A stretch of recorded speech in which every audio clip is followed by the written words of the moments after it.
Hi there movie fans, and welcome to another edition of Movies.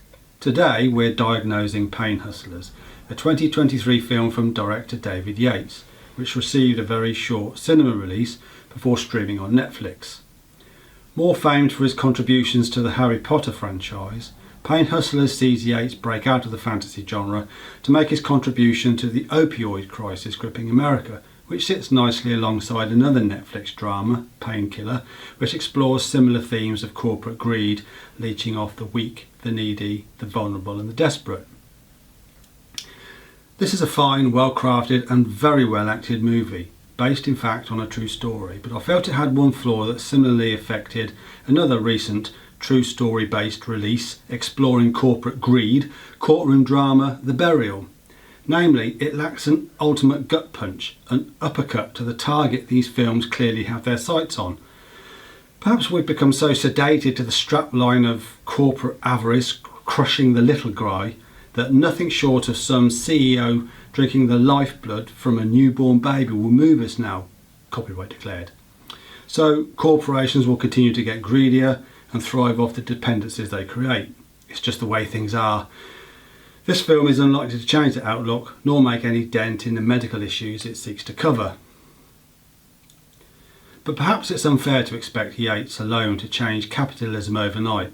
He has directed a very good film with, gut punch aside, an excellent script that is brilliantly realised by its cast of A-list actors, led superbly here by Emily Blunt, pole dancing single mom Liza Drake, who grasped at an opportunity to live her own rags to riches story presented one drunken night by Chris Evans, playing a corporate hustler at a struggling pharmaceutical company, Xana, headed by Andy Garcia's Jack Neal. The film then proceeds to lay partially bare the way in which Big Pharma manipulates the American medical system, coaxing, leveraging, bribing doctors to prefer one drug over another, using misleading advertising or deliberately misrepresenting test results to achieve ever more increasing lines of revenue.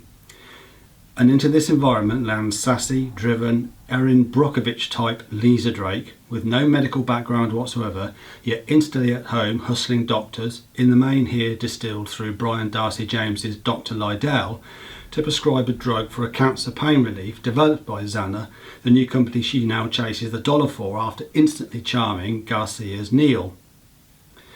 And as Xana begins to grow and its share price climbs, more hustlers join the company, largely plucked from the same social and economic background as Drake. Single mothers, strippers, small-time sales assistants, Drake's own mother, all driven by a need for cash and prepared to adopt fair means or foul to get that commission. At first you'd imagine Drake will be just at home selling ice to Eskimos if it paid enough. But Blunt does invest a small degree of humanity into her character that stands in sharp contrast to Evans's avaricious, win-at-all-costs company man. She's mother to a teenage daughter, Phoebe, played maturely here by Chloe Coleman, who suffers from epilepsy and needs a very expensive operation that only serious amounts of hustled cash can buy. And she also believes in the effectiveness of the cancer drug she's promoting, and whilst evangelical may be too far a description, it at least helps her mitigate the wrong she increasingly becomes aware of as the film progresses. And that realisation accelerates as the well of cancer patients prescribed Xana's wonder drug dries up, and the company has to find new targets to sink its teeth into if its revenue streams to continue in an upward trajectory. And this is where the opioid crisis really kicks in, as Drake, ever more desperate for cash for her daughter's operation, is encouraged to push Xana's wonder drug into areas it has not been licensed for, hustling doctors to expand the patient pool to include those suffering from any kind of ailment, chronic or otherwise, such as joint pain or even headache, because, after all, pain is pain. Queue lines of desperate patients need their fix to relieve their pain, imaginary or otherwise, or finding other ways to check out. Eventually, the law inevitably catches up with Xana, but without there being any real fanfare about the company's fall, save the drama surrounding Jack Neal's entrapment by Drake and her mother, played by the ever brilliantly funny Catherine O'Hara, also on the company payroll and applying her own hustle for a bigger slice of salary than the spring chickens she's fighting with at the corporate trough.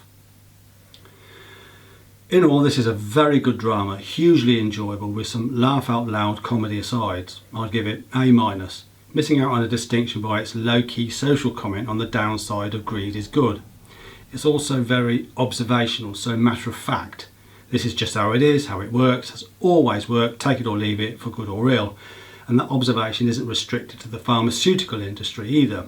Blunt tries to enrol her daughter into an exclusive finishing school. But with so many applicants chasing just a handful of places, the school suggests a little extra in tuition fees might just win her that place. But no more is said, and the plot moves on. In other words, greed is firmly ensconced in capitalist society, but if you don't like it, well, go get a helmet. We hope this review wasn't too painful to watch and that we've managed to prescribe this film for you. We thank you for watching, hope you can subscribe to our channel, and if you wanted to leave a comment, we will respond. Otherwise, do look out for the antidote of more movie reviews soon.